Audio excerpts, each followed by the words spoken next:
Dear my friends and student, আজকে আমরা জনক সম্পর্কিত আলোচনা করব।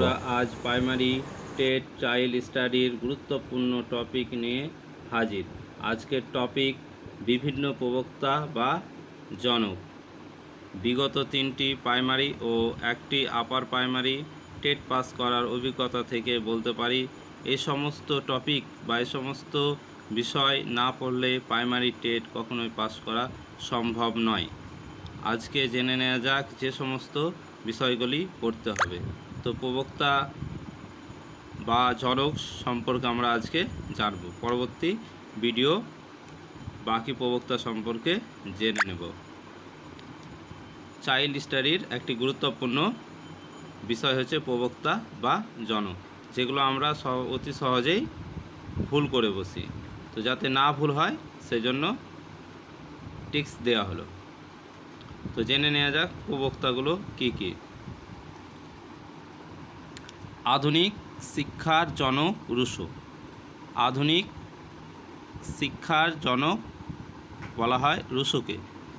আধুনিক শিক্ষা মনোবিজ্ঞানের জনক বলা হয় জন লককে। দুটির মধ্যে পার্থক্য আছে। আধুনিক শিক্ষার জনক, শুধু যখন বলবো আধুনিক শিক্ষার জনক তখন রুশো।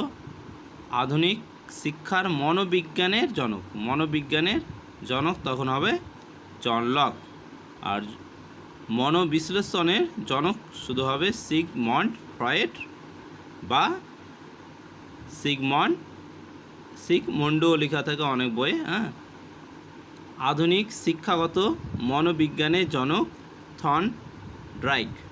আধুনিক শিক্ষাগত মনোবিজ্ঞানের জনক থর্নডাইক।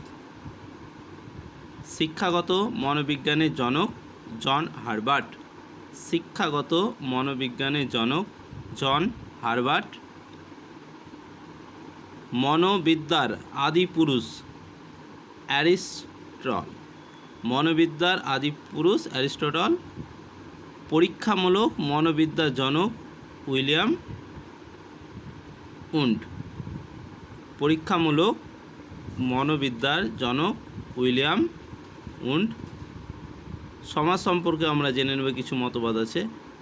সামাজিক চুক্তি নীতির প্রবক্তা বা জনক বলা হয় হেগেলকে। সামাজিক চুক্তি নীতির প্রবক্তা বলা হয় হেগেলকে। সমাজমিতি কৌশলের জনক বলা হয় ডক্টর জে.এল.